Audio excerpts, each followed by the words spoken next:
ಸ್ವಾಮಿಯೇ ಶರಣಮಯ್ಯಪ್ಪ. ಸ್ವಾಮಿ ಶರಣಂ. ಶಬರಿಮಲೆ ಯಾತ್ರೆ ಆ ಭಗವಂತ ಕೊಟ್ಟಿರುವಂತಹ ಅತ್ಯದ್ಭುತವಾದ ಮಹೋನ್ನತವಾದ ದೈವಿಕವಾದ ಮಹೋನ್ನತವಾದ ವರ. ಶಬರಿಮಲೆ ಯಾತ್ರೆ ಎಂದರೆ ಕೇವಲ ದೇವಾಲಯಕ್ಕೆ ತೆರಳಿ ಆ ಭಗವಂತನನ್ನು ದರ್ಶಿಸಿ ಬರುವುದಷ್ಟೇ ಯಾತ್ರೆಯ ಎಂಬ ಒಂದು ಪ್ರಶ್ನೆಯೂ ಕೂಡ ನಮ್ಮನ್ನ ಕಾಡ್ತಾ ಇದೆ. ಅದಕ್ಕೆ ಉತ್ತರವನ್ನ ಹುಡುಕಿಕೊಳ್ಳಲಿಕ್ಕಾಗಿಯೇ ಆ ಯಾತ್ರೆಯನ್ನ ಮಾಡ್ತಾ ಇದ್ದೀವಿ. ಸ್ವಾಮಿ ಶರಣಂ. ಈ ನಿಮ್ಮ VSS ಮೀಡಿಯಾ ಯೂಟ್ಯೂಬ್ ಚಾನಲ್ ಹಾಗೂ ಮಣಿಕಂಠನ ಮಹಿಮೆ ಫೇಸ್ಬುಕ್ ಪೇಜ್ ಮೂಲಕ ನಮ್ಮ ಆ ಭಗವಂತ ನಮಗೆ ಆ ಒಂದು ಮಹೋನ್ನತವಾದ ಯಾತ್ರೆಯನ್ನ ಕೊಟ್ಟಂತಹ ಆ ಒಂದು ಅನುಭವವನ್ನು ನಿಮ್ಮೊಂದಿಗೆ ಹಂಚಿಕೊಳ್ಳಬೇಕೆಂಬ ಒಂದು ಚಿಕ್ಕ ಆಸೆಯಿಂದ ಮತ್ತು ನಮ್ಮ ಯಾತ್ರೆಯ ವಿವರಗಳನ್ನು ತಿಳಿಸಬೇಕು ಎಂಬ ಒಂದು ಕಾರಣದಿಂದ ಈ ಒಂದು ನೇರ ಪ್ರಸಾರ ಮಾಡ್ತಾ ಇದ್ದೀವಿ. ಸ್ವಾಮಿ ಶರಣಂ. ಈ ಒಂದು ಮಣಿಕಂಠನ ಮಹಿಮೆ ಫೇಸ್ಬುಕ್ ಪೇಜ್ನಲ್ಲಿ ಇದು ನೇರ ಪ್ರಸಾರವಾಗಿರುತ್ತೆ ಮತ್ತು VSS ಮೀಡಿಯಾ ಯೂಟ್ಯೂಬ್ ಚಾನಲ್ನಲ್ಲಿ ಇದನ್ನ ಮತ್ತೆ ಅಪ್ಲೋಡ್ ಮಾಡ್ತೀವಿ.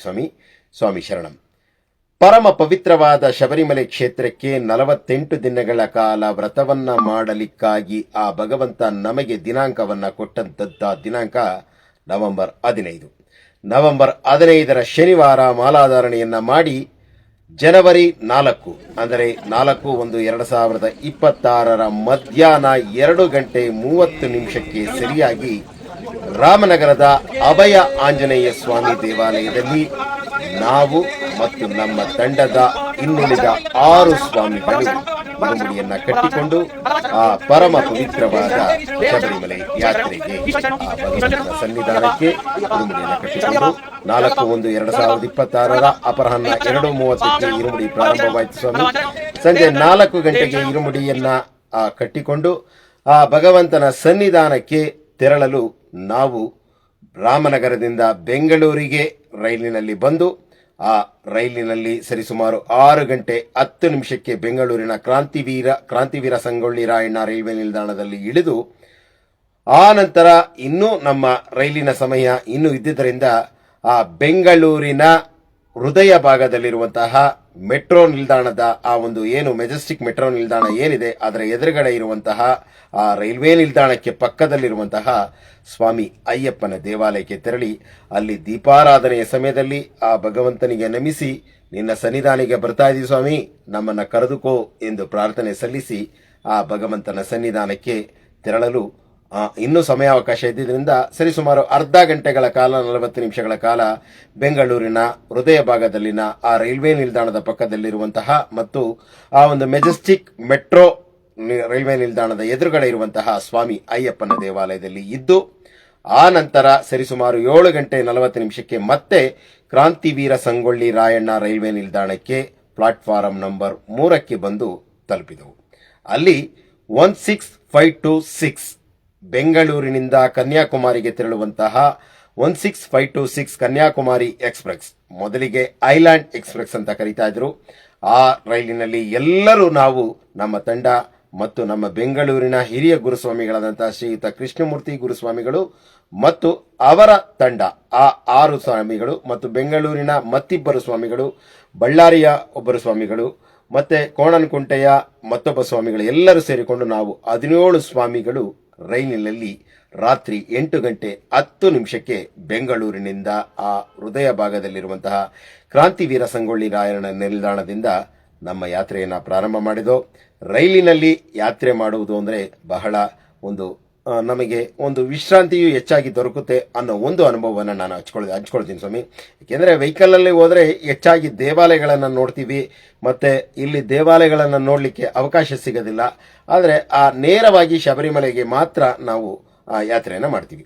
ನಾವು ಬೆಂಗಳೂರಿನಿಂದ ಕೊಟ್ಟಾಯಂವರೆಗೂ ನಮ್ಮ ಆನ್ಲೈನ್ ಟಿಕೆಟ್ ಅಂದರೆ ರಿಸರ್ವ್ ಮಾಡಿಸಿದ್ದು. ಕೊಟ್ಟಾಯಂನ ಬೆಳಗ್ಗೆ 9:40 9:45 ಕೊಟ್ಟಾಯಂ ರೈಲ್ವೆ ನಿಲ್ದಾಣಕ್ಕೆ ಬಂತು. ರೈಲ್ವೆ ನಿಲ್ದಾಣದಿಂದ ಹೊರಭಾಗಕ್ಕೆ ಬಂದಾಗ ನೇರವಾಗಿ ಎರಿಮೆಲೆಗೆ ಬಸ್ಸು ಸೌಕರ್ಯ ಇರಲಿಲ್ಲ. ಏಕೆಂದರೆ ವೆಯ್ಟ್ ಮಾಡಿ ಒಂದು 10-15 ನಿಮಿಷ ವೆಯ್ಟ್ ಮಾಡಿ ಸಿಗುತ್ತೆ ಅಂತ ಹೇಳಿದ್ರು. ನಾವು ಆ ಒಂದು ಏನು ಒಂದು ಪ್ರೈವೇಟ್ ವೆಹಿಕಲ್ ಅನ್ನ ಕೇಳೋದು ಅಂದರೆ 5,100 ರೂಪಾಯಿ ಹೇಳಿದ್ರು ಸ್ವಾಮಿ. 17 ಜನಕ್ಕೆ 5,100 ರೂಪಾಯಿ ಆಗುತ್ತೆ ಅಂತ ಕೇಳಿದ್ರು. ಒಂದು ವೆಹಿಕಲ್ನಲ್ಲಿ ನಾವು ಅಲ್ಲೇ ನಿದ್ದು ವೆಯ್ಟ್ ಮಾಡ್ತಾ ಇದ್ದಾಗ ಅಲ್ಲಿ ನೇರವಾಗಿ ಪಂಪೆಗೆ ಒಂದು ಬಸ್ ಇತ್ತು. ಪಂಪೆಗೆ ಬಸ್ ಇದ್ದಿದ್ರಲ್ಲಿ ಎಲ್ಲಾ ಸ್ವಾಮಿಗಳನ್ನ ಅವರು ಹತ್ತಿಸ್ಕೊಳ್ತಾ ಇದ್ರು. KSRTCಯ ಆ ನಿರ್ವಾಹಕರು ಕಳೆದ 4 ಸೀಟುಗಳು ಮಾತ್ರ ಉಳಿದಿದ್ದಾಗ, ಸ್ವಾಮಿ ಎರಿಮೇಲೆ ಯಾರು ಬರ್ತೀರಾ, 4 ಸೀಟು ಬನ್ನಿ ಅಂದ್ರು. ಆಗ ಇರ್ಲಿ, ನಾವು ಆ ಭಗವಂತನ ಚಿತ್ತ ಅಂತ ಹೇಳ್ಬಿಟ್ಟು 4 ಸ್ವಾಮಿಗಳಿಗೆ ಸೀಟ್ ದೊರಕಿತು. ಇನ್ನುಳಿದ 13 ಸ್ವಾಮಿಗಳಿಗೆ ನಿಂತುಕೊಂಡು ನಾವು ಎರಿಮೆಲೆಗೆ ಸರಿಸುಮಾರು 11 ಗಂಟೆ ಅಥವಾ 11 ಗಂಟೆ 40 ನಿಮಿಷದ ಆಸುಪಾಸಿನ ಸಮಯಕ್ಕೆ ಎರಿಮೇಲಿಗೆ ಬಂದು, ಆ ಎರಿಮೇಲಿಯ ಬಸ್ ಸ್ಟಾಂಡ್ ನಿಂದ ಮುಂದಕ್ಕೆ ಬಂದ್ರೆ BSNL ಆಫೀಸ್ ಇದೆ. ನಮ್ಮ ಶ್ರೀ ಕೃಷ್ಣಮೂರ್ತಿ ಗುರುಸ್ವಾಮಿಗಳು ತೋರಿಸಿಕೊಟ್ಟಂತಹ ಆ BSNL ಆಫೀಸ್ ಪಕ್ಕದಲ್ಲಿ ತಮಿಳುನಾಡಿನ ಒಂದು ತಂಡ ಸತತವಾಗಿ ಆ ಒಂದು ನವೆಂಬರ್ 15ರಿಂದ ಜನವರಿ 15ರವರೆಗೆ ಅನ್ನದಾನ ಮತ್ತು ಬರುವ ಭಕ್ತಾದಿಗಳಿಗೆ ವಿಶ್ರಾಂತಿ ಪಡೆದುಕೊಳ್ಳಲಿಕ್ಕೆ ಸ್ಥಳಾವಕಾಶ ಎಲ್ಲ ಇದೆ. ಅಲ್ಲಿ ಹೋಗಿ ನಾವು ನಮ್ಮ ಇರುಮುಡಿಯನ್ನು ಇಟ್ಟು ಆ ನಂತರ ಆ ಕಿರಾತ ಶಾಸನ ದೇವಾಲಯದಿಂದ ಬಂದು ಅಲ್ಲಿ ಬಣ್ಣವನ್ನ ಹಾಕಿಕೊಂಡು ಧರ್ಮಶಾಸ್ತಾನ ಎರಿಮೇಲೆ ಧರ್ಮಶಾಸ್ತಾನದವರೆಗೂ ಪೇಟೆ ತುಳ್ಳಲ್ ಆಡಿಕೊಂಡು ಬಂದು ಅಲ್ಲಿ ಪೇಟೆ ತುಳ್ಳಲ್ ಆಡಿದ ನಂತರ ಆ ಕಿರಾತ ಶಾಸ್ತ್ರ ಮತ್ತು ಪೇಟೆ ಶಾಸ್ತ್ರನಿಗೆ ಮತ್ತು ಎರಿಮೇಲಿ ಶ್ರೀಧರ್ಮಶಾಸ್ತ್ರನಿಗೆ ನಮಿಸಿ ಆ ನಂತರ ಮತ್ತೆ ನಾವು ಹಿಂತಿರುಗಿ ನಮ್ಮ ಆ ಒಂದು ಅನ್ನದಾನ ಮಂಟಪಕ್ಕೆ ಬಂದು ಅಲ್ಲಿ ಆ ಭಗವಂತನ ಒಂದು ಇರುಮುಡಿ ಪೂಜೆಯನ್ನು ಸಲ್ಲಿಸಿಕೊಂಡು ಅಪರಾಹ್ನ ಆ ಮಧ್ಯೆ ಅಲ್ಲಿ ಅನ್ನದಾನವನ್ನು ಸೇವಿಸ್ತೋ. ಆ ಅನ್ನದಾನ ಮಹಾಪ್ರಸಾದವನ್ನು ಕರುಣಿಸಿದಂತಹ ಆ ಅನ್ನದಾನಿಗಳಿಗೆ, ಆ ಅನ್ನದಾನ ಪ್ರಭುವಿಗೆ ಸ್ವಾಮಿ ಶರಣಂ. ಇದು ಅಪರಾಹ್ನ 2 ಗಂಟೆವರೆಗೂ ಆ ಒಂದು ನಮ್ಮ ಪೂಜೆ ಎಲ್ಲ ಸ್ನಾನ ಎಲ್ಲ ಮಾಡಿಕೊಂಡು ಬರೋದಕ್ಕಾಯ್ತು. ಅಲ್ಲಿಂದ ನಾವು ದೊಡ್ಡ ಪಾದದ ಹಾದಿಗೆ ತೆರಳುವ ವಿವರವನ್ನು ಕೊಡ್ತೀನಿ. ಆ ವಿವರವನ್ನು ಕೊಡಲಿಕ್ಕೂ ಮೊದಲು ಇಂದು 11/1/2026 ಯಾವುದೇ ವ್ಯಕ್ತಿಗಳ ಜನ್ಮದಿನಾಚರಣೆಯನ್ನು ಆಚರಿಸಿದ್ರೆ, ಒಂದು ದಿನ ಮುಂದೂಡಿ ಆಚರಿಸಿದರೆ ಅವರ ಆಯಸ್ಸು, ಕೀರ್ತಿ ಮತ್ತೆ ಹೆಚ್ಚಾಗುತ್ತೆ ಅನ್ನೋ ಒಂದು ನಂಬಿಕೆ ಆ ಭಗವಂತನ ಒಂದು ವಿಚಾರದಲ್ಲಿದೆ. ಅದರಂತೆಯೇ ನಮ್ಮ ದಕ್ಷಿಣ ಭಾರತದ ಮತ್ತು ಭಾರತದ ಕೀರ್ತಿ ಪತಾಕೆಯನ್ನ ವಿಶ್ವಕ್ಕೆ ಸಾರಿದಂತಹ, ಕರ್ನಾಟಕ ಸಂಗೀತದಲ್ಲಿ ವಿಶೇಷವಾದ ಗಾಯನದ ಆ ಒಂದು ಪದ್ಮವಿಭೂಷಣ ಪ್ರಶಸ್ತಿಯನ್ನು ಪಡೆದಂತಹ ನಮ್ಮ ಪ್ರೀತಿಯ ಗುರುಗಳು ಅಂತಾನು ಹೇಳಬೇಕು. ಯಾಕೆಂದ್ರೆ ಶಬರಿಮಲೆ ಯಾತ್ರೆಯನ್ನ ಮಾಡುವ ಪ್ರತಿಯೊಬ್ಬ ಸ್ವಾಮಿಗಳು ಅವರ ಗೀತೆಯನ್ನ ಕೇಳಿ ಅಥವಾ ಆಡದೆ ಯಾತ್ರೆಯನ್ನ ಮಾಡಿರಲೇಲಾರರು. ಕೇಳದೆ ಯಾತ್ರೆಯನ್ನ ಮಾಡಿರಲಾರರು ಅಂದ್ರೆ ಅದು ಸತ್ಯ. ಅವರೇ ಡಾಕ್ಟರ್ KJ ಯೇಸುದಾಸ್. ನಮ್ಮ ಸ್ವಾಮಿ ಅಯ್ಯಪ್ಪನ ಕ್ಷೇತ್ರದ ಸುಪ್ರಭಾತವೂ ಕೂಡ ಅವರ ಕಂಠಸಿರಿಯಲ್ಲಿ ಮತ್ತು ಆ ಒಂದು ಭಗವಂತನ ನಡೆಯನ್ನ ಮುಚ್ಚುವಂತಹ, ಅಂದರೆ ಸನ್ನಿಧಾನವನ್ನು ಮುಚ್ಚುವಂತಹ ಸಂದರ್ಭದಲ್ಲಿ ನಡೆಸುವಂತಹ ಹರಿವರಾಸನಂ ಕೂಡ ಅವರ ಕಂಠಸಿರಿಯಲ್ಲಿ. ಅವರ ಜನ್ಮದಿನ 10/1/2026 86ನೇ ವರ್ಷಕ್ಕೆ ಕಾಲಿಟ್ಟಂತಹ ಆ ಒಂದು ಪೂಜ್ಯರ ಪಾದಾರವಿಂದಗಳಿಗೆ ನಮಿಸುತ್ತಾ ಅವರಿಗೆ ಮತ್ತಷ್ಟು ಆಯಸ್ಸನ್ನ, ಕೀರ್ತಿಯನ್ನ, ಯಶಸ್ಸನ್ನ ಭಗವಂತ ಕೊಡಲಿ. ಅವರ ಕಂಠಸಿರಿಯಲ್ಲಿ ಮತ್ತಷ್ಟು ಸುಶ್ರಾವ್ಯವಾದ ಗೀತೆಗಳು, ಕರ್ನಾಟಕ ಸಂಗೀತದ ಗೀತೆಗಳನ್ನ ಆ ಭಗವಂತ ಕರುಣಿಸಲಿ ಅಂತ ನಾವು ಪ್ರಾರ್ಥನೆ ಮಾಡುತ್ತಾ, ಅವರ ಬಗ್ಗೆ ಒಂದೇ ಒಂದು ನಿಮಿಷ ಮಾತಾಡೋದಾದ್ರೆ, ಅವರು 7ನೇ ವರ್ಷಕ್ಕೇನೆ ಆ ಸಂಗೀತದ ಅಭ್ಯಾಸವನ್ನ ಮಾಡಿ ಆಗಲೇ ಒಂದು ಪ್ರಶಸ್ತಿಯನ್ನ ಪಡೆದು 11ನೇ ವಯಸ್ಸಿಗೆನೆ ಅವರು ಎಲ್ಲ ಕಚೇರಿಗಳನ್ನೆಲ್ಲ ಪ್ರಾರಂಭ ಮಾಡಿದ್ರು. ಅವರ ಗುರುಗಳಾದಂತಹ ಪಂಬೆ ವೈದ್ಯನಾಥನ್ ಅಂತ ಏನೋ ಇದೆ ಅವರ ಹೆಸರು, ಅವರಿಂದ ವಿದ್ಯೆಗಳನ್ನು ಕಲಿತು ಆನಂತರ ನಮ್ಮ ವಿಶೇಷವಾಗಿ ಡಾಕ್ಟರ್ ರಾಜ್ಕುಮಾರ್ ಅವರ ಪ್ರೇಮಮಯಿ ಚಿತ್ರದ ಟು ಟು ಟು ಬೇಡಪ್ಪ ಆ ಗೀತೆಯನ್ನು ಕನ್ನಡದಲ್ಲಿ ಪ್ರಥಮ ಬಾರಿಗೆ ಆಡಿದ್ರು. ಆನಂತರ ಅವರು ಕನ್ನಡದಲ್ಲಿ ಎಷ್ಟು ಸುಶ್ರಾವ್ಯವಾದ ಗೀತೆಗಳನ್ನು ಆಡಿದ್ದಾರೆ. ಆ ಚಲನಚಿತ್ರದ ಗೀತೆಗಳನ್ನು ನಾವಿಲ್ಲಿ ಹೇಳೋದು ಬೇಕಾಗಿಲ್ಲ, ಯಾಕೆಂದ್ರೆ ಎಲ್ಲರಿಗೂ ಗೊತ್ತಿದೆ. ಆದರೆ ಸ್ವಾಮಿ ಅಯ್ಯಪ್ಪನ ಗೀತೆಗಳನ್ನು ಅವರ ಧ್ವನಿಯಲ್ಲಿ ಕೇಳ್ತಾ ಇದ್ರೆ ನಾವು ನಮ್ಮ ಮೈಮನೆಯನ್ನ ಮರೆಯೋದಕ್ಕೆ ಮರಿತೀವಿ. ಅದಕ್ಕೆ ನಾವು ಒಂದೇ ಎರಡು ಲೈನನ್ನು ನಾನು ಅವರ ಒಂದು ಹಾಡುಗಳನ್ನು ನನಗೆ ಇಷ್ಟವಾದದನ್ನು ಆಡಿ ಮತ್ತೆ ನಾನು ದೊಡ್ಡ ಪಾದದ ಯಾತ್ರೆಯನ್ನು ಮುಂದುವರಿಸ್ತೀನಿ. ಸ್ವಾಮಿ, ಮುಂದೆಯೂ ಹಿಂದೆಯೂ ಕಾರಿರುಳಂತೆ ಮಾರ್ಗವು ಕಾಣದು, ಜನ್ಮ ಜನ್ಮಾಂತರ ಪಾಪಗಳಿಂದ ಕಂಬನಿ ನಿಲ್ಲದು, ನಿನ್ನನೆ ಹುಡುಕಿ ಬಂದೇವಯ್ಯ ಸ್ವಾಮಿಯೇ ಶರಣು, ಇನ್ನೇನು ಭಯವಿಲ್ಲ ಕಂಡೆವಯ್ಯ ನಿನ್ನೀ ಚರಣವ, ಮಕರನ ಪ್ರಭೆ ನೋಡಿ ಹಾಡೆ ಪುಣ್ಯ ದರ್ಶನ, ಮಲೆಯಲ್ಲಿ ಕಾಣೋ ಹಸಿರಾದ ವರ್ಣ ಹರಿಹರಾಶ್ರಮ. ಸ್ವಾಮಿ ಶರಣಂ. ಶಬರಿಮಲೆ ಯಾತ್ರೆಯನ್ನ ಮಾಡುವ ಆ ಸ್ವಾಮಿ ಅಯ್ಯಪ್ಪನ ಭಕ್ತರು ಹರಿವರಾಸನಂ ವಿಶ್ವಮೋಹನಂ, ಆ ಭಗವಂತನ ಆ ಹರಿಹರಾಸ ಅಷ್ಟಕವನ್ನ ಕೇಳದೇ ಇರಲಾರದು. ಅದು ಡಾಕ್ಟರ್ KJ ಯೇಸುದಾಸ್ ಅವರ ಕಂಠಸಿರಿಯಲ್ಲಿ, ಸುಪ್ರಭಾತವು ಆ ಕಂಠಸಿರಿಯಲ್ಲಿ. ಅವರಿಗೆ ಕೋಟ್ಯಾಂತರ ಅಭಿಮಾನಿಗಳು ಮತ್ತು ಲಕ್ಷಾಂತರ ಆ ಒಂದು ಗೀತೆಗಳನ್ನ ಕೂಡ 80,000ಕ್ಕಿಂತ ಹೆಚ್ಚಾಗಿ ಗೀತೆಗಳನ್ನ ಆಡಿ ಅನೇಕ ಪ್ರಶಸ್ತಿಗಳನ್ನ ಪಡೆದಿರಬಹುದು. ಆದರೆ ಆ ಭಗವಂತ ಕೊಟ್ಟಿರುವ ಪ್ರಶಸ್ತಿಗಳ ಮುಂದೆ ಅವೆಲ್ಲ ಪ್ರಶಸ್ತಿಗೂ ಕೂಡ ಗೌರವವಿದೆ. ಆದರೆ ಆ ಭಗವಂತನೇ, ನೀನು ನನ್ನ ಸನ್ನಿಧಿಯಲ್ಲಿ ನನ್ನ ಸನ್ನಿಧಾನವನ್ನು ತೆರೆಯುವಾಗಲೂ ನಿನ್ನ ಗೀತೆಯನ್ನೇ ಆಡಬೇಕು, ನನ್ನ ಸನ್ನಿಧಾನವನ್ನು ಮುಚ್ಚಬೇಕಾದರೂ ನಿನ್ನದೇ ಒಂದು ಧ್ವನಿ ಇರಬೇಕು ಅನ್ನೋ ಒಂದು ಅತ್ಯದ್ಭುತವಾದ, ಯಾವುದೇ ಒಂದು ಸರ್ಕಾರ ಅಥವಾ ವ್ಯಕ್ತಿ ನೀಡದಿರದಂತಹ ಮಹೋನ್ನತವಾದ ಆ ಒಂದು ಪ್ರಶಸ್ತಿ ಗೌರವವನ್ನು ಸ್ವಾಮಿ ಅಯ್ಯಪ್ಪ ಕರುಣಿಸಿದ್ದಾರೆ. ಡಾಕ್ಟರ್ KJ ಯೇಸುದಾಸ್ ಅವರ ಜನ್ಮದಿನಕ್ಕೆ ನಾವು ನೀವೆಲ್ಲರೂ ಕೂಡ ಅವರ ಆಶೀರ್ವಾದವನ್ನು ಬೇಡಿ ಅವರಿಗೆ ಮತ್ತಷ್ಟು ಆರೋಗ್ಯವನ್ನ ಆ ಭಗವಂತನಲ್ಲಿ ಪ್ರಾರ್ಥನೆ ಮಾಡೋಣ. ಶುಭಾಶಯ ಹೇಳುವಷ್ಟು ದೊಡ್ಡವರು ನಾವಲ್ಲ, ಆದ್ದರಿಂದ ಅವರ ಆಶೀರ್ವಾದವನ್ನು ಬೇಡಿ ಅವರಿಗೆ ಮತ್ತಷ್ಟು ಯಶಸ್ಸು, ಕೀರ್ತಿ, ಆರೋಗ್ಯವನ್ನ ಆ ಸ್ವಾಮಿ ಅಯ್ಯಪ್ಪ ಮತ್ತು ಅವರು ಬಹಳ ಭಕ್ತಿಯಿಂದ ನಮಿಸುವಂತಹ ಕೊಲ್ಲೂರಿನ ಮೂಕಾಂಬಿಕಾ ತಾಯಿ ಅವರಿಗೆ ಆಶೀರ್ವಾದವನ್ನು ಮಾಡಲಿ ಅಂತ ನಾವು ಪ್ರಾರ್ಥನೆ ಮಾಡೋಣ ಸ್ವಾಮಿ.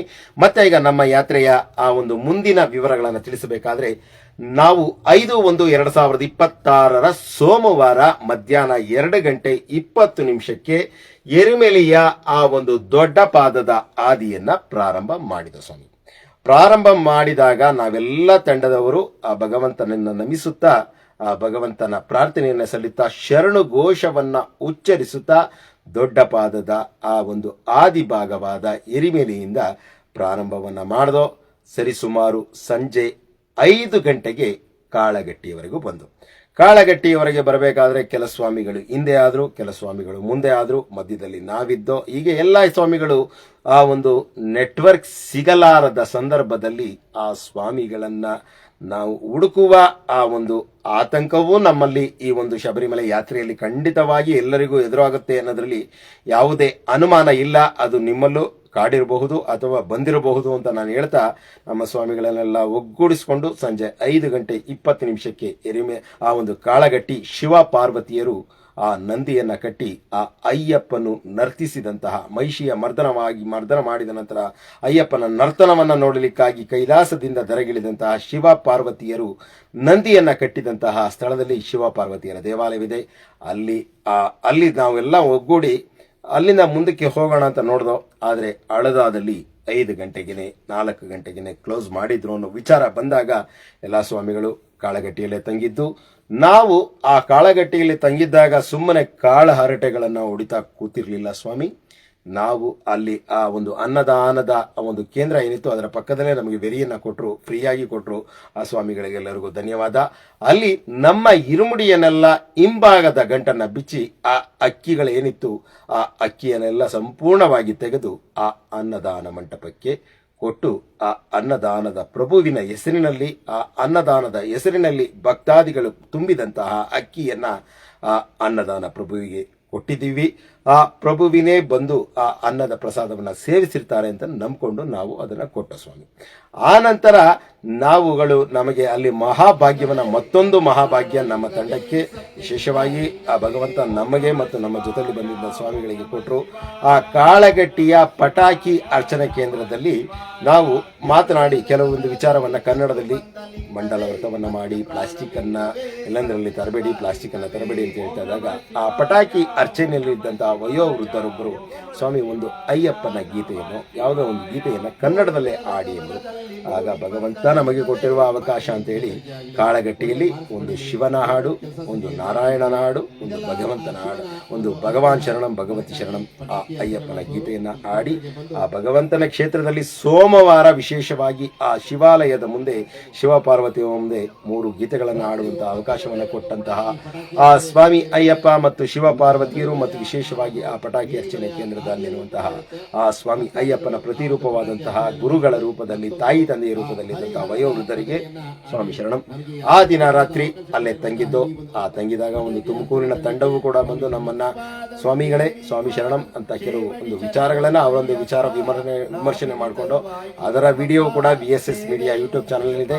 46 ನಿಮಿಷಗಳ ಕಾಲ ಆ ಒಂದು ಸ್ವಾಮಿಗಳು ಕೆಲವೊಂದು ಪ್ರಶ್ನೆಗಳನ್ನ ಕೇಳಿದ್ರು, ಮತ್ತೆ ನಾವು ಅವರಿಂದ ತಿಳ್ಕೊಂಡು ಅವರಿಂದ ನಮ್ಮಿಂದ ತಿಳ್ಕೊಂಡ್ರು ಅಂತ ವಿಚಾರ ವಿಮರ್ಶನೆ ಆಯಿತು ಸ್ವಾಮಿ. ಬೆಳಗ್ಗೆ 6 ಗಂಟೆಗೆ ಎಲ್ಲ ನಾವು ಎದ್ದು ಸ್ನಾನವೆಲ್ಲ ಮುಗಿಸಿ ಆ 6/1/2026 ಬುಧವಾರ ಅಳದ ಆ ಒಂದು ನದಿಯ ತೀರಕ್ಕೆ ಬರಬೇಕಾದ್ರೆ 6:45 ಆಗಿತ್ತು. ಆ ಸಮಯದಲ್ಲಿ ನಮ್ಮನ್ನ ಒಳಗೆ ಬಿಡಲಿಲ್ಲ ಸ್ವಾಮಿ. ಯಾಕೆಂದ್ರೆ ಸಮಯ ಅಂದ್ರೆ ಸಮಯ, ಯಾಕೆಂದ್ರೆ ಅದು ಅರಣ್ಯದಲ್ಲಿ ಆನೆಗಳ ಓಡಾಟ, ಇನ್ನಿತರ ಕಾಡು ಪ್ರಾಣಿಗಳ ಓಡಾಟ ಇರುತ್ತೆ ಅನ್ನೋ ಒಂದು ಕಾರಣದಿಂದ ಸ್ವಾಮಿಗಳಿಗೆ ಯಾವುದೇ ತೊಂದರೆ ಆಗಬಾರದು ಎಂಬ ಒಂದು ಕಾರಣದಿಂದ ಸರಿಯಾಗಿ ಬೆಳಿಗ್ಗೆ 7 ಗಂಟೆಗೆ ಆ ಅಳದ ಚೆಕ್ ಪೋಸ್ಟ್ ಅನ್ನ ಓಪನ್ ಮಾಡಿದ್ರು. ನಾವು ಅಳದೆಯಲ್ಲಿ ಒಂದು ಕಲ್ಲನ್ನ ತೆಗೆದುಕೊಂಡು ಆ ಅಳದ ನದಿಗೆ ನಮಿಸಿ, ಆ ಅಳದ ಅಂದ್ರೆ ಮಹಿಷಿಯ ಕೋಡಿನಿಂದ ನಿರ್ಮಾಣವಾದ ಆ ಅಳದ ನದಿಗೆ ನಮಿಸಿ ಅಲ್ಲಿಂದ ಸ್ವಾಮಿ ಶರಣಂ, ಶರಣಮಯ್ಯಪ್ಪ, ಭಗವಾನ್ ಶರಣಂ, ಭಗವತಿ ಶರಣಂ, ದೇವನ್ ಶರಣಂ, ದೇವಿ ಶರಣಂ ಎಂಬ ಒಂದು ನಾಮ ಸ್ಮರಣೆಯನ್ನ ಮಾಡಿಕೊಂಡು ಅಳದ ಬೆಟ್ಟವನ್ನು ಹತ್ತಿದ ಸ್ವಾಮಿ. ಈ ವರ್ಷ ಒಂದು ವಿಶೇಷವಾದ ಅನುಭವ ನನ್ನ ಪಾಲಿಗೆ ಏನು ಅಂದ್ರೆ, ದೊಡ್ಡ ಪಾದ ಎಂಬ ಒಂದು ಕಠಿಣವಾದ ಬೆಟ್ಟ ಹೂವಿನಂತೆ ಸಲೀಸಾಗಿ ನಮ್ಮನ್ನ ಕರೆದುಕೊಂಡಿದ್ದಂತೂ ಸತ್ಯ ಸ್ವಾಮಿ. ಎಲ್ಲೂ ಕೂಡ ಒಂದೆಡೆಯೂ ಕೂಡ ಆಯಾಸ ಅಥವಾ ಸುಸ್ತು ಅನ್ನೋದು ನಮಗೆ ಕಾಡಲಿಲ್ಲ. ಆದರೆ ನಮ್ಮ ಸ್ವಾಮಿಗಳು ಬಂದಂತಹ 17 ಸ್ವಾಮಿಗಳಲ್ಲಿ ಒಬ್ಬರು ಚಿಕ್ಕಪಾದಕ್ಕೆ ಹೋದ್ರು. ಇನ್ನು 16 ಸ್ವಾಮಿಗಳಲ್ಲಿ ಕೆಲವರು ಹಿಂದೆ ಮುಂದೆ ಅವರನ್ನೆಲ್ಲ ಒಗ್ಗೂಡಿಸ್ಕೊಂಡು ಹೋಗಲಿಕ್ಕೆ ಸ್ವಲ್ಪ ಅಲ್ಲಿ ಇಲ್ಲಿ ಕಾದು ನಾವು ಹೋಗ್ಬೇಕಾಗ್ತದೆ ಸ್ವಾಮಿ. 7 ಗಂಟೆಗೆ ಆ ಒಂದು ಅಳದ ಬೆಟ್ಟದಿಂದ ಹತ್ತಿ ಮತ್ತೆ ಸಾಗ್ತಾ ನಮ್ಮ ಪಯಣ ಆ ಒಂದು ಕಲ್ಲಿಡುಕೊಂಡು ಬಂದು ಅಲ್ಲಿ ಕಲ್ಲನ್ನ ಹಾಕಿ ಆ ನಂತರ ಅಳದ ಬೆಟ್ಟವನ್ನ ಇಳಿದು ನಾವು ಆ ಒಂದು ಮುಕ್ಕುಳಿ ಭಗವತಿಯ ಸನ್ನಿಧಾನಕ್ಕೆ ಬಂದು ಅಲ್ಲಿ ಸಮಯ ಸರಿಸುಮಾರು 10:40 ಆಗಿತ್ತು.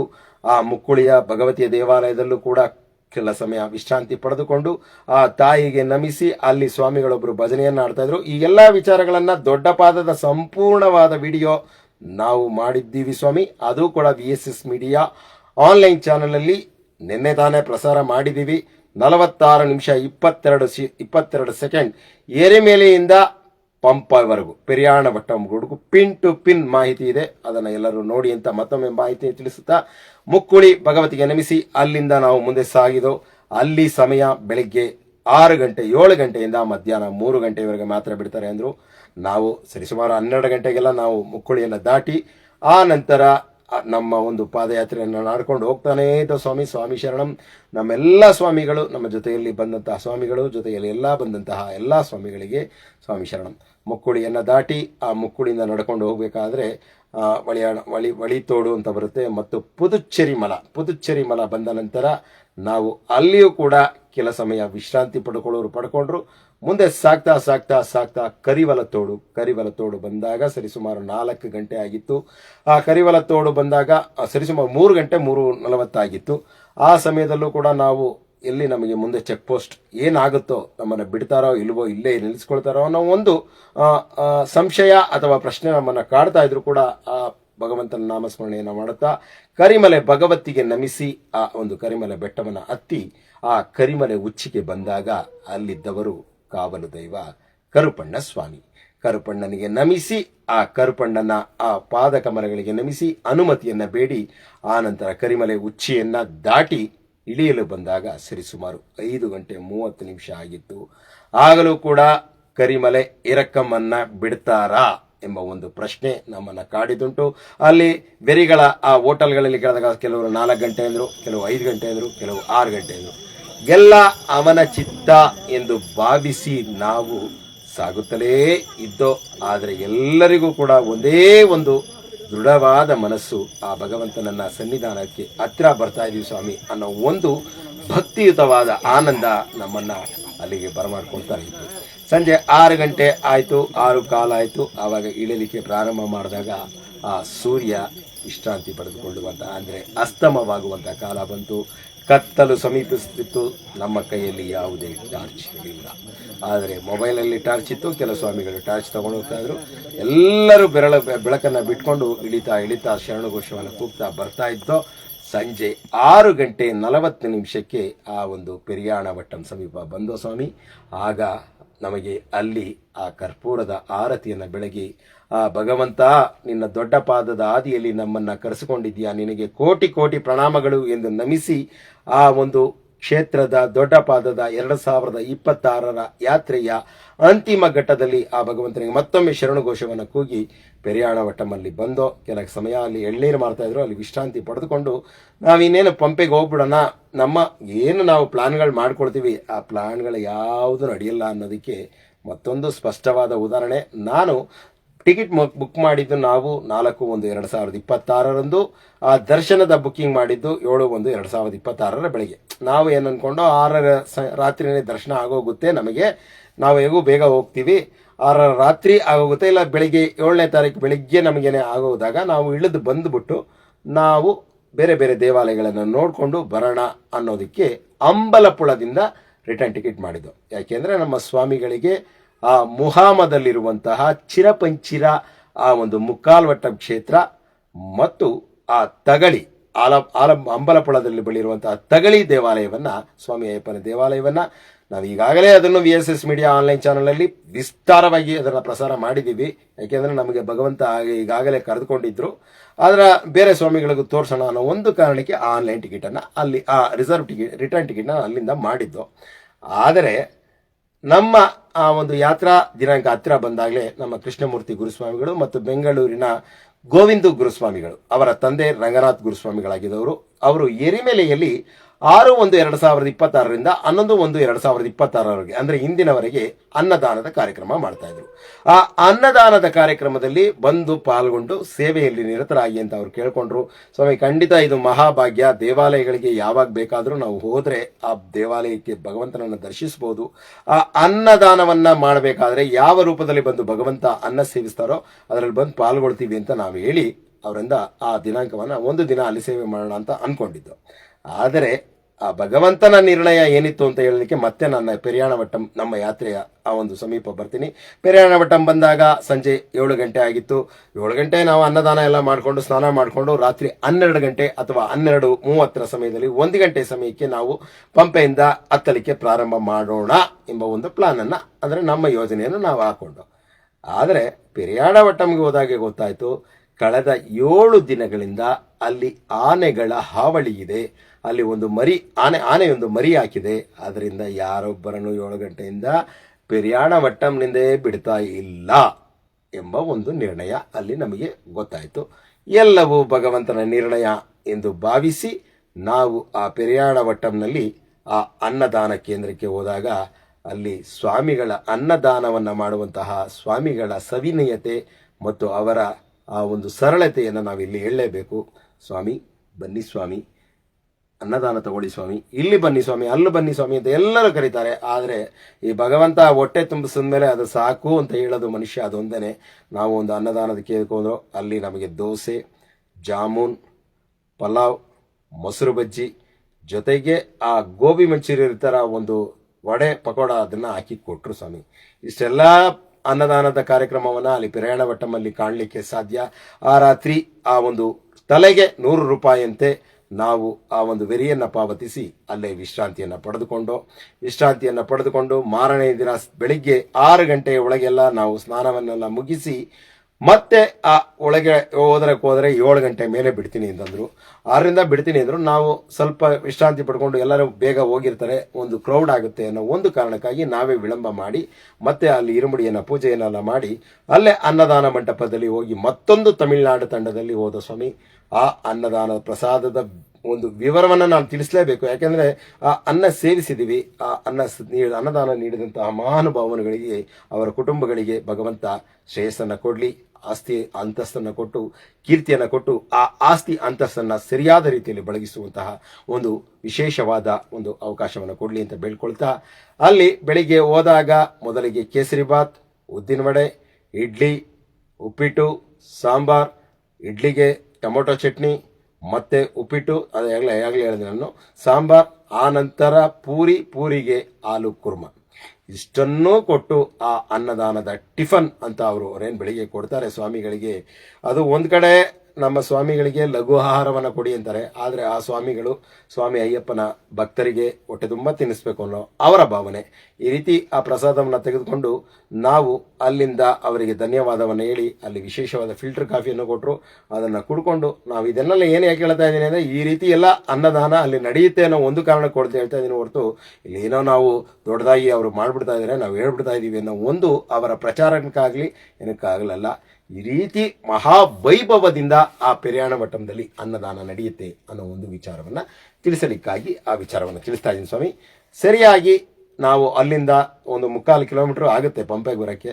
ಪಂಪೆಗೆ ಬಂದಾಗ 8:40 ಅಥವಾ ಸರಿಸುಮಾರು 9 ಗಂಟೆ ಹತ್ತತ್ರ ಆಗಿತ್ತು. ಅಲ್ಲಿ ಹೋದರೆ ದೊಡ್ಡದಾದ ಕ್ಯೂ ನಿಂತಿದೆ ಸ್ವಾಮಿ. ಆ ಒಂದು ದೊಡ್ಡ ಪಾದದಿಂದ ಬರುವವರಿಗೆ ಯಾವುದೇ ಪ್ರತ್ಯೇಕವಾದ ಸಾಲು ಅಲ್ಲಿಲ್ಲ. ಪಂಪೆಯಿಂದ ಯಾವ ಚಿಕ್ಕ ಪಾದದಿಂದ ಬರ್ತಾರೆ ಅಲ್ಲಿಗೇ ಹೋಗಿ ಸೇರ್ಕೋಬೇಕು, ನೀವು ಅಲ್ಲಿಂದನೇ ಬರಬೇಕು ಒಂದು ಪೊಲೀಸ್ನವರು ರೆಸ್ಟ್ರಿಕ್ಷನ್ ಮಾಡಿ ಖಂಡಿತವಾಗಿ ಹೇಳ್ಬಿಟ್ರು.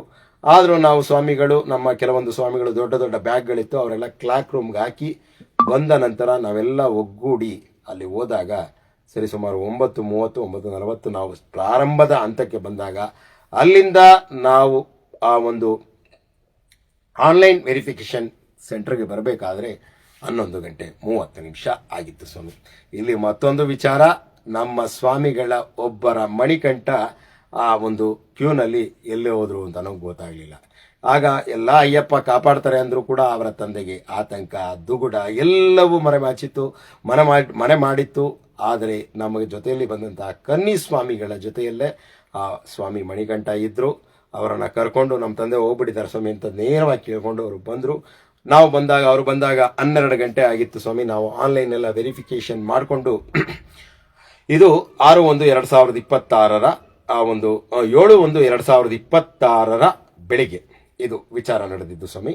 7/1/2026 ಈ ಒಂದು 12 ಗಂಟೆಗೆ ನಾವು ಆನ್ಲೈನ್ ವೆರಿಫಿಕೇಷನ್ ಮುಗಿಸ್ಕೊಂಡು ಹೊರಟಾಗ ಎಲ್ಲವೂ ಸರಳವಾಗಿ ನಿಧಾನವಾಗಿ ಸಾಗ್ತಾ ಇತ್ತು.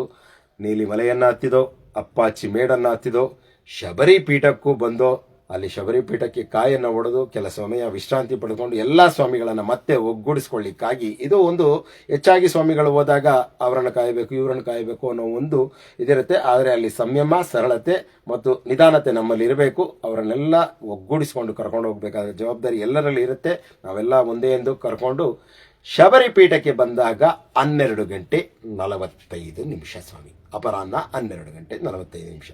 ಇನ್ನೇನು ಮಧ್ಯಾಹ್ನ 1 ಗಂಟೆಗೆ ಸನ್ನಿಧಾನ ಮುಚ್ಚಿರುತ್ತೆ, 3 ಗಂಟೆಗೆ ಮತ್ತೆ ಸನ್ನಿಧಾನ ಆಗುತ್ತೆ, 3:15 ದರ್ಶನ ಆಗೋಗುತ್ತೆ ಅನ್ನೋ ಒಂದು ಭಾವನೆ ನಮಗೆ ಆಗಲೂ ಬಂತು. ಯಾಕೆಂದರೆ ಶಬರಿ ಪೀಠ ಬಂದ್ಬಿಟ್ವಲ್ಲ, ಇನ್ನೊಂದು 2 ಕಿಲೋಮೀಟರ್ ಇದೆ. 2 ಕಿಲೋಮೀಟರ್ಗೆ ಇನ್ನೊಂದು 1 ಗಂಟೆ ನಡೀತೀವಿ.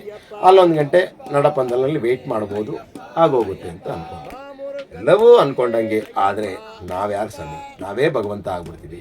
ತತ್ವಮಸಿ ಅಂತ ಅವ್ರು ಹೇಳಿದ್ದಾರೆ. ಆದರೆ ನಮ್ಮಲ್ಲಿ ಆ ಭಗವಂತ ಇದ್ದಾನೆ, ಆದರೆ ಭಗವಂತ ನಾವಾಗಬಾರ್ದು ಅನ್ನೋದಕ್ಕೆ ಮತ್ತೊಮ್ಮೆ ಆ ಭಗವಂತ ನೀನು ಈ ಕ್ಷೇತ್ರದಲ್ಲಿ ಇಷ್ಟು ಸಮಯ ಇರಲೇಬೇಕು ಅಂತ ಹೇಳಿ 10 ಹೆಜ್ಜೆ ಇಡ್ತೀವಿ ಸ್ವಾಮಿ. 40 ನಿಮಿಷ, ಅರ್ಧ ಗಂಟೆ ಕಾಯಬೇಕು. ಈ ಒಂದು ಮಟ್ಟಕ್ಕೆ ಭಕ್ತರ ಸಂಖ್ಯೆ ಆ ದಿನ ಹೆಚ್ಚಿತ್ತು. ಆದರೆ ನಮಗಂತೂ ಬೇಸರ ಇಲ್ಲ ಸ್ವಾಮಿ, ಆನಂದವಾಯಿತು. ಯಾಕೆಂದರೆ ನಮಗೆ 3 ಗಂಟೆಗೆ ದರ್ಶನ ಆದ ನಂತರ, ದರ್ಶನ ಆದ ಮೇಲೆ ಎಷ್ಟೋ ಸ್ವಾಮಿಗಳು ಸ್ವಾಮಿ ನಡೀರಿ ಹೋಗೋಣ ಅನ್ನೋರು ಇರ್ತಾರೆ, ಅಭಿಷೇಕ ಮಾಡಿಸ್ಕೊಂಡು ನೀವು ಬನ್ನಿ ಸ್ವಾಮಿ ನಾವು ಹೋಗೋರು ಇರ್ತೀವಿ ಅಂತಲೂ ಹೇಳ್ತಾರೆ. ಆದರೆ ಆ ಕ್ಷೇತ್ರದಲ್ಲಿ ಇಷ್ಟು ಸಮಯ ನಮ್ಮನ್ನು ಇರಿಸ್ಕೋಬೇಕು ಅಂತ ಆ ಭಗವಂತನ ನಿರ್ಣಯ ಇದ್ದಿದ್ದರಿಂದ ನಾವು ಆನಂದದಿಂದ ಅದನ್ನು ಸ್ವೀಕರಿಸ್ತೋ. ಆ ಒಂದು ಶಬರಿ ಪೀಠದಿಂದ ಶರಂಗುತ್ತಿ 1 ಕಿಲೋಮೀಟರ್ ದೂರಕ್ಕೆ ಮಧ್ಯಾಹ್ನ 1 ಗಂಟೆ ಅಥವಾ 12:45, 1 ಗಂಟೆ ಅಂತ ಇಟ್ಕೊಳ್ಳಿ, ರಾತ್ರಿ 10:30 ಶರಂಗುತ್ತಿಯವರೆಗೆ ಇಲ್ಲಿದ್ದು. ಅಂದರೆ 9:30 1 ಕಿಲೋಮೀಟರ್ ದೂರ ಸಾಗಲಿಕ್ಕೆ ಆ ಭಗವಂತ ನಮಗೆ ಕೊಟ್ಟಿರುವಂತಹ ಕಾಲಾವಕಾಶ. ಅಂದರೆ ಅಷ್ಟು ಸಮಯ ನೀನು ಆ ಕ್ಷೇತ್ರದಲ್ಲಿರೋ ಅನ್ನೋ ಒಂದು ಆನಂದವನ್ನು ನಾವು ಪಡೆದೋ. ಕೆಲವೊಂದು ಸ್ವಾಮಿಗಳಿಗೆ ಆಹಾರ ತೆಗೆದುಕೊಂಡಿರಲಿಲ್ಲ, ನೀರಿನ ಸೌಕರ್ಯ ಅಲ್ಲಿ ಇಲ್ಲಿ ಕೊಡ್ತಾ ಇದ್ರು ಸ್ವಾಮಿ, ನೀರು ಖಂಡಿತ ಸಿಗ್ತಾ ಇತ್ತು. ಆದರೆ ಫುಡ್ ಯಾವುದು ನಮ್ಮಲ್ಲಿ ನಾವು ಜಾಸ್ತಿ ಎತ್ಕೊಂಡು ಹೋಗಿರಲಿಲ್ಲ. ಯಾಕೆಂದರೆ ಇದು ನಮಗೆ ಸೂಚನೆ ಇತ್ತು ಕೂಡ. ಆದರೆ ನಾವು ಏನು ಮಾಡಿದ್ವೋ ಅದು ಏನೋ ಗೊತ್ತಿಲ್ಲ. ಆದರೆ ಕೆಲವೊಂದು ಫುಡ್ ಸ್ಟಾಲ್ಗಳಿತ್ತು, ಅಲ್ಲಿ ಏನು ಬೇಕು ತೊಗೊಂಡು ಕೆಲವರು ತಿಂತಾಯಿದ್ರು. ಕೆಲವೊಂದು ಸ್ವಾಮಿಗಳು ಉಪವಾಸದಿಂದ ಬಂದು ನಾವು 10 ಗಂಟೆ 40 ನಿಮಿಷಕ್ಕೆ ಶರಂಗುತ್ತಿಯವರೆಗೆ ಬಂದು ಅಲ್ಲಿಂದ ಆ ಒಂದು ರೌಂಡ್ ಹೊಡ್ಕೊಂಡು ಬಂದಾಗ 10:55ಕ್ಕೆ ನಡಪಂದಲ್ ಆ ಒಂದು ಕ್ಯೂಗೆ ಎಂಟ್ರಿ ಆಗಕ್ಕೆ ಬಂದು. ಆಗ ನಮ್ಮ ಸ್ವಾಮಿಗಳು ಕೆಲವರು ಮುಂದೆ ಹೋಗಿದ್ರು, ಹಿಂದೆ ಇದ್ದರು, ಕೆಲವರು ಹೀಗೆ ಇದ್ದಾಗ ನಾವೆಲ್ಲರನ್ನು ಮತ್ತೆ ಆ ಫೋನ್ ಮೂಲಕ ಅಲ್ಲಿ ಕಾಂಟ್ಯಾಕ್ಟ್ ಮಾಡ್ಕೊಂಡಾಗ ನಮ್ಮ ಸ್ವಾಮಿಗಳು ಎಲ್ಲರ ನಿರ್ಣಯ ಒಂದೇ ಆಗಿತ್ತು. ಸ್ವಾಮಿ 10:55 ಆಗಿದೆ, 11 ಗಂಟೆಗೆ ಆ ಭಗವಂತನ ಸನ್ನಿಧಾನವನ್ನು ಮುಚ್ಚುವ ಮೊದಲು ಹರಿವರಾಸನ ಮಾಡ್ತಾರೆ. ಆ ಹರಿವರಾಸನವನ್ನು ನಾವು ನಿಂತಲ್ಲೇ ಕೇಳಿಕೊಂಡು ಕ್ಯೂ ಇಂದ ಹೊರ ಬಂದ್ಬಿಡೋಣ ಅಂತ ನಾವೆಲ್ಲ ನಿರ್ಧಾರ ಮಾಡಿಕೊಂಡು ಅದರಂತೆ ಹರಿವರಾಸನ ನಂತರ ನಡಪನದಿಂದ ಎಲ್ಲರೂ ಆಚೆಗೆ. ಯಾಕೆ ಆಚೆ ಬಂದ್ರಿ ಸ್ವಾಮಿ ಅಂತ ನೀವೆಲ್ಲ ಪ್ರಶ್ನೆಯನ್ನು ಕೇಳ್ತೀರಾ, ಅದಕ್ಕೂ ಉತ್ತರ ನಾನು ಕೊಟ್ಬಿಡ್ತೀನಿ ಸ್ವಾಮಿ. 11 ಗಂಟೆಗೆ ಆ ಹರಿವರಾಸನವಾದ ನಂತರ ಆ ಸನ್ನಿಧಾನವನ್ನು ಮುಚ್ಚಿದ 10 ನಿಮಿಷ 15 ನಿಮಿಷ ನಂತರ ಮತ್ತೆ ಆ ಒಂದು ದೊಡ್ಡ ಆ ಒಂದು 18 ಮೆಟ್ಟಿಲಿನ ದ್ವಾರವನ್ನು ತೆರೆದು ಎಲ್ಲರನ್ನ ಮೆಟ್ಟಿಲನ್ನ ಹತ್ತಲಿಕ್ಕೆ ಅವಕಾಶ ಕೊಡ್ತಾ ಇದ್ದಾರೆ. ಆದರೆ ನಾವು ಇರುಮುಡಿಯನ್ನ ಇಟ್ಕೊಂಡು ಮೆಟ್ಲನ್ನ ಹತ್ತಿ ಆ ಭಗವಂತನನ್ನ ದರ್ಶಿಸಲೇಬೇಕು ಅನ್ನೋ ಒಂದು ಮನೋಭಾವನೆಯಿಂದ ಎಲ್ಲರೂ ಕ್ಯೂಯಿಂದ ಆಚೆ ಬಂದು ಆ ಎದುರುಗಡೆ ಒಂದು ಹೋಟೆಲ್ ಭಾಗದಲ್ಲಿ ಪಟಾಕಿ ಅರ್ಚನೆ ಮಾಡುವ ಸ್ಥಳದಲ್ಲಿ ಒಂದು ವಿಶಾಲವಾದ ವಿಶ್ರಾಂತಿ ಪಡ್ಕೊಳ್ಳುವಂತಹ ಒಂದು ಸ್ಥಳನೇ ಇದೆ. ಅಲ್ಲಿ ಹೋಗಿ ಕೆಲ ಸ್ವಾಮಿಗಳು ಮಲ್ಕೊಂಡ್ರು, ಕೆಲ ಸ್ವಾಮಿಗಳು ಊಟಕ್ಕೆ ಹೋಗಿ ಬಂದರು. ಎಲ್ಲ ಸ್ವಾಮಿಗಳು ಮಲ್ಕೊಂಡಾಗ 2 ಗಂಟೆ 10 ನಿಮಿಷಕ್ಕೆ ಮತ್ತೆ ಎಲ್ಲರನ್ನ ನಾವು ಎಬ್ಬರಿಸಿ ಯಾವುದೇ ಸ್ನಾನವನ್ನು ಮಾಡಲಿಕ್ಕೆ ನಮಗೆ ಅವಕಾಶ ಇರಲಿಲ್ಲ ಸ್ವಾಮಿ. ನಾವು ನೇರವಾಗಿ ಹೇಳಿಬಿಡ್ತೀವಿ, ಯಾವುದೋ ಮುಚ್ಚುಮರೆ ಅಥವಾ ಸೇರಿಸಿ ಹೇಳೋದಂತ ನಮಗೆ ವಿಚಾರ ಇಲ್ಲ. ಅಲ್ಲಿಂದ 2 ಕಾಲಿಗೆ ಮತ್ತೆ ನಡಪಂದಲ್ಲಿ ಹೋಗಿ ಸೇರಿಕೊಂಡು ಎಲ್ಲ ಸ್ವಾಮಿಗಳಿಗೆ 3:10ಕ್ಕೆ ದರ್ಶನ ಆಯಿತು. 18 ಮೆಟ್ಲತ್ತಿ ಆ ನಂತರವೇ ಭಗವಂತನ ದರ್ಶನ ಮಾಡಿದ ಸ್ವಾಮಿ. ನಮಗೆ 4 ಗಂಟೆ ಆಸುಪಾಸಿಗೆ ಆ ಭಗವಂತನ ದರ್ಶನವಾಯಿತು. ದರ್ಶನವನ್ನು ಪಡೆದಿದ್ದು 2 ಸೆಕೆಂಡು. ಆದರೆ ತುಪ್ಪದ ಅಭಿಷೇಕದಲ್ಲಿ ಆ ಭಗವಂತನ ದರ್ಶನವನ್ನು ಕಂಡಂತಹ ಈ ಕಣ್ಗಳೇ ಧನ್ಯಗಳು. ಆ ಧನ್ಯ ಎಂದು ಭಾವಿಸಿ ಆ ಭಗವಂತನ ಸರಿಸುಮಾರು ಅಷ್ಟು ಸಮಯ ಕಾದರೂ ಕೂಡ ನಮಗೆ ಯಾರಿಗೂ ಕೂಡ ಬೇಸರ ಇಲ್ಲ ಸ್ವಾಮಿ. ನಮ್ಮೆಲ್ಲರ ಕೆಲವೊಂದು ಸ್ವಾಮಿಗಳು ಸ್ವಾಮಿ ಇಷ್ಟು ರಶಲ್ಲಿ ಬರಬೇಕಾ, ಮುಂದಿನ ದಿನಾಂಕ ಬೇರೆ ದಿನಾಂಕಗಳನ್ನು ಮಾಡ್ಕೊಳ್ಳೋಣ ಅಂದರೆ ನಾವೇನೇ ಪ್ಲಾನ್ ಮಾಡಿಕೊಂಡ್ರು ಆ ಭಗವಂತನ ನಿರ್ಣಯ ಏನಿರುತ್ತೆ ಅದನ್ನು ಸ್ವೀಕರಿಸಬೇಕು ಎಂಬ ಮನೋಭಾವನದಿಂದ ನಾವೆಲ್ಲರೂ ಒಗ್ಗೂಡಿ ಆ ದರ್ಶನವನ್ನು ಮಾಡಿ ಮತ್ತೆ ಆ ಅನ್ನದಾನ ಮಂಟಪದ ಮುಂಭಾಗ ಬಂದು ಅಲ್ಲಿ ಇರುಮುಡಿಯನ್ನು ಬಿಚ್ಚಿ ಆ ಭಗವಂತನಿಗೆ ಅಭಿಷೇಕವನ್ನು ಮಾಡಿಸಲಿಕ್ಕಾಗಿ ತುಪ್ಪದ ಅಭಿಷೇಕ ಮತ್ತು ಒಂದು ಅರ್ಧ ಲೀಟರ್ ಜೇನುತುಪ್ಪವನ್ನು ತೆಗೆದುಕೊಂಡು ಹೋಗಿದ್ದೋ, ಭಸ್ಮ ತೆಗೆದುಕೊಂಡು ಹೋಗಿದ್ದೋ, 1 kg ಚಂದನದ ಪೌಡರ್ ಮತ್ತು ಬಿಲ್ಲೆಯನ್ನು ತೊಗೊಂಡೋಗಿದ್ದೋ. ಆ ಬಿಲ್ಲೆಯನ್ನು ಒಂದು ಚಿಕ್ಕ ಎಸೆನ್ಸ್ ಬಾಟಲ್ ತೊಗೊಂಡೋಗಿದ್ದೋ. ಅದ್ರ ಜೊತೆಗೆ ನೀರನ್ನು ಕಲಿಸಿ ಒಂದು ದಪ್ಪ ಉಂಡೆಯನ್ನು ಮಾಡಿ ಒಂದು ತಟ್ಟೆಯಲ್ಲಿ ಆ ಒಂದು ಭಸ್ಮ, ಆ ವಿಡಿಯೋವನ್ನು ಇದೆ, ನಾನು ಪ್ರಸಾರ ಮಾಡ್ತೀನಿ ಸ್ವಾಮಿ. ಆ ಒಂದು ಚಂದನದ ಆ ಒಂದು ದೊಡ್ಡ ಉಂಡೆ ಮತ್ತು ಜೇನುತುಪ್ಪ ಮತ್ತು ಅವಲ್ಪುರಿಯಲ್ಲಿರುವಂತಹ ಡ್ರೈ ಫ್ರೂಟ್ಸ್ ಮತ್ತು ಅವಲ್ಪುರಿಯನ್ನು ಸ್ವಲ್ಪ ತೆಗೆದುಕೊಂಡು ಆ ತಟ್ಟೆಯಲ್ಲಿ ಇಟ್ಕೊಂಡು ಮತ್ತು ಭಸ್ಮವನ್ನು ಹಾಕಿ ಮತ್ತೊಂದು ತುಪ್ಪದ ಕ್ಯಾನನ್ನು ತೆಗೆದುಕೊಂಡು ಹೋಗಿ ಬೆಳಗ್ಗೆ 7 ಗಂಟೆ 15 ನಿಮಿಷಕ್ಕೆ ಆ ಅಭಿಷೇಕಕ್ಕೆ ಕ್ಯೂನಲ್ಲಿ ನಿಂತ್ಕೊಂಡು 7:30ಕ್ಕೆ ಉಷಾ ಪೂಜೆ ಪ್ರಾರಂಭ ಆಯಿತು. 7:30ರಿಂದ 7:50 7:55ರವರೆಗೆ ಉಷಾ ಪೂಜೆ ಪ್ರಾರಂಭವಾಗಿ ಆ ಅಂತ್ಯ ಆಗುವವರೆಗೂ ಕೂಡ ಕ್ಯೂನಲ್ಲೇ ನಿಂತಿದ್ದು. 8:15 8:20ಕ್ಕೆ ಅಭಿಷೇಕ ಮುಗಿಸಿಕೊಂಡು ಮತ್ತೆ ನಾವು ನಮ್ಮ ತಂಡದ ಜೊತೆಗೆ ಬಂದಾಗ ಕೆಲ ಸ್ವಾಮಿಗಳು ಅನ್ನದಾನ ಮಂಟಪಕ್ಕೆ ಹೋಗಿ ಆ ಅನ್ನದಾನ ಪ್ರಸಾದವನ್ನು ಸೇವಿಸಿ ಬಂದಿದ್ರು. ಅಲ್ಲಿರೋ ಸ್ವಾಮಿಗಳಿಗೆಲ್ಲರಿಗೂ ಕೂಡ ಆ ಒಂದು ತುಪ್ಪದ ಅಭಿಷೇಕದವಾಗಿದ್ದಂಥ ಒಂದೊಂದು ಚಿಕ್ಕ ಸ್ಪೂನನ್ನು ಪ್ರಸಾದವಾಗಿ ನಮ್ಮ ಕೃಷ್ಣಮೂರ್ತಿ ಸ್ವಾಮಿಗಳು ಕೊಟ್ಟರು. ಅದರಂತೆ ನಾವು ಜೇನುತುಪ್ಪ ತಂದಿದ್ದೋ ಆ ಜೇನುತುಪ್ಪದ ಆ ಸ್ಪೂನ್ನಲ್ಲೇ ಮೊದಲು ಅವಲ್ಪುರಿಯನ್ನು ಇಟ್ಟು ಅದಕ್ಕೆ ಜೇನುತುಪ್ಪವನ್ನು ಕೊಟ್ಟು ಎಲ್ಲ ಸ್ವಾಮಿಗಳಿಗೆ ಪ್ರಸಾದವನ್ನು ತಗೊಳ್ಳಿ ಅಂತ ಹೇಳಿ ಆ ನಂತರ ಎಲ್ಲ ಸ್ವಾಮಿಗಳಿಗೆ 16 ಸ್ವಾಮಿಗಳಿಗೂ ಕೂಡ ಅದನ್ನು ಸಮವಾಗಿ ಹಂಚಿ ಆ ಒಂದು ಬ್ಲೌಸ್ ಪೀಸನ್ನು ತಂದಿದ್ದೋ ಆ ಬ್ಲೌಸ್ ಪೀಸನ್ನು ನಮ್ಮ ಕನ್ನಿ ಸ್ವಾಮಿಗಳ ಕೈಯಲ್ಲಿ ವಿಕಾಸ್ ಸ್ವಾಮಿಗಳಿಗೆ ಕೊಟ್ಟು ಕಳಿಸಿ ಅವರು ಅಲ್ಲಿ ಮಾಳಿಗೆ ಪ್ರಥಮನ ಸನ್ನಿಧಾನದಲ್ಲಿ ಪೂಜೆಯನ್ನು ಮಾಡಿ ಅರ್ಚನೆ ತಂದಿದ್ದನ್ನು ಅದನ್ನು ಮತ್ತೆ ಯಾರಿಗೆ ಕೊಟ್ಟಿದ್ರು ಅವರಿಗೆಲ್ಲ ಮತ್ತೆ ಒಂದೊಂದು ಚೀಲಕ್ಕೆ ಹಾಕಿ ಆ ಅವಲುಪುರಿ ಮತ್ತು ನಾವು ಅಭಿಷೇಕ ನೈವೇದ್ಯ ಮಾಡಿಸ್ಕೊಂಡು ಬಂದಂಥ ಅವಲುಪುರಿ ಮಿಕ್ಸ್ ಮಾಡಿ ಅದು 16 ಪ್ಯಾಕೆಟ್ ಮಾಡಿ ಗಂಧ ಉಂಡೆ ಮಾಡಿದ್ದನ್ನು ಅದರಲ್ಲಿ ಸ್ವಾಮಿಯ ಅಚ್ಚಿತ್ತು, ತಲೆಯ ಅಚ್ಚಿತ್ತು. ಅದರ ವಿಡಿಯೋವನ್ನು ನಮಗೆ ಎಲ್ಲರಿಗೂ ಖಂಡಿತವಾಗಿ ತೋರಿಸ್ತೀವಿ. ಆ ಅಚ್ಚಿನ ಆ ಒಂದು ನೈವೇದ್ಯದ ಮಹಾಪ್ರಸಾದವನ್ನು ಎಲ್ಲರ ಹಣೆಗೆ ಇಟ್ಟು ಆನಂತರ 16 ಉಂಡೆಗಳನ್ನು ಮಾಡಿ ಎಲ್ಲ ಸ್ವಾಮಿಗಳಿಗೆ ಹಂಚಿ ಆ ನಂತರ ನಾವು ಆ ಭಗವಂತನ ಸನ್ನಿಧಾನದಲ್ಲಿ ನಾವು ಎರಿಮೇಲೆಗೂ ಹೋಗ್ಲಿಕ್ಕೆ ಸಾಧ್ಯ ಆಗಲಿಲ್ಲ ಸ್ವಾಮಿ. ಯಾಕೆಂದರೆ ನಮಗೆ ಸಮಯಾವಕಾಶ ಇರಲಿಲ್ಲ. ಆ ಸನ್ನಿಧಾನದ ಹೊರತುಪಡಿಸಿ ಒಂದೇ ₹1 ಪರ್ಚೇಸಿಂಗ್ ಅಂತ ನಮ್ಮ ಸ್ವಾಮಿಗಳು ಕಾಲ ಕಳೆಯಲಿಕ್ಕೆ ಅವಕಾಶವನ್ನೇ ಕೊಡಲಿಲ್ಲ ಭಗವಂತ. ನೀನು ಬಂದಿರುವುದು ಶಬರಿಮಲೆಗೆ, ಶಬರಿಮಲೆ ಕ್ಷೇತ್ರದ ಕಾರ್ಯವ್ಯಾಪ್ತಿಯನ್ನಷ್ಟೇ ಮಾಡುವಂತ ನೇರವಾಗಿ ಅಲ್ಲಿಂದ ನಾವು ಅಂಬಲಪುಳದಿಂದ ಬಸ್ ಟ್ರೈನ್ ಮಾಡಿದ್ದು ನಮಗೆ ಅಲ್ಲಿ ಒಂದು ಆತಂಕ. ಯಾಕೆಂದರೆ ಸಂಜೆ 6:50 ನಾವು 10:15 ಆಗೋಯ್ತು. ನಾವು ಈ ಎಲ್ಲ ಒಂದು ಕಾರ್ಯಗಳನ್ನು ಮಾಡಿ ಈ ದೈವಿಕ ಕಾರ್ಯಗಳನ್ನು ಮಾಡಿದಾಗ ಆಯಿತು. ಮತ್ತೆ ಅನ್ನದಾನ ಮಂಟಪಕ್ಕೆ ಹೋದ ಪ್ರಸಾದ ತಗೊಳ್ಳೋಣ ಅಂತ ಅಲ್ಲಿ ಕೆಲ ಕಾಲ ವಿಳಂಬ ಆಯಿತು. ನಮಗೆ ವಿಳಂಬ ಆದರೆ ತೊಂದರೆ ಆಗುತ್ತೆ ಟ್ರೈನನ್ನು ಇದು ಮಾಡೋದು ಅಂತ ಹೇಳಿ ಎಲ್ಲರನ್ನ ನಾವು ಹಿಂತಿರುಗಿಸಿಕೊಂಡು ಬಂದು ಕೃಷ್ಣಮೂರ್ತಿ ತಂಡಗಳು ಮತ್ತು ಅವರ 6 ತಂಡಗಳು 6 ಸ್ವಾಮಿಗಳು ಎರಿಮಲೆಗೆ ಹೋಗ್ತೀವಿ, ಅನ್ನದಾನಕ್ಕೆ ಸೇವೆ ಮಾಡ್ತೀವಿ ಅಂದರು. ಅವರಿಗೆ ನಮಸ್ಕರಿಸಿ ನಮ್ಮ 10 ಸ್ವಾಮಿಗಳು, ಯಾಕೆಂದರೆ ಒಟ್ಟು ನಾವು ರಾಮನಗರದಿಂದ ಹೊರಟವರು 7 ಜನ, ಅದರಲ್ಲಿ ಒಬ್ಬರು ಚಿಕ್ಕಪಾದಕ್ಕೆ ಹೋಗಿ ಅವರು ಆಗಲೇ ರಿಟರ್ನ್ ಆಗಿದ್ರು. ಇನ್ನುಳಿದ 6 ಜನ ಮತ್ತು ಬೆಂಗಳೂರಿನಿಂದ 3 ಜನ ಮತ್ತು ಬಳ್ಳಾರಿಯಿಂದ ಒಬ್ಬರು, ಈ 10 ಜನ ಸ್ವಾಮಿಗಳನ್ನು ಕರೆದುಕೊಂಡು ಆ ಪಂಪೆಯತ್ತ ನಾವು ಪಯಣ ಬೆಳೆಸ್ತೋ. ಪಂಪೆಗೆ ಬಂದಾಗ ಆ ಒಂದು ಟ್ರಾಕ್ಟರ್ ಏನಿದೆ ಆ ಒಂದು ಸ್ವಾಮಿ ಅಯ್ಯಪ್ಪನ್ ರೋಡ್ ಆ ಮಾರ್ಗದಲ್ಲೇ ಹೋಗಿ ಅಂತಂದ್ರು. ಇಲ್ಲಿ ಬಹಳ ಒಂದು ಬೇಸರದ ಸಂಗತಿ ಏನು ಅಂದ್ರೆ, ಈ ಒಂದು ವಿಪರೀತವಾದ ಭಕ್ತರ ದಟ್ಟೆಯಲ್ಲಿರಬೇಕಾದ್ರೆ ಆ ನೀಲಿಮಲೆಯ ಹಾದಿಯಲ್ಲಿ ಆ ಭಕ್ತರನ್ನ ಹತ್ತಿಸಲಿಕ್ಕೆ ಅವಕಾಶ ಕೊಡ್ತಾರೆ, ಇಳಿಯಲಿಕ್ಕೆ ಅವಕಾಶ ಕೊಡಲ್ಲ.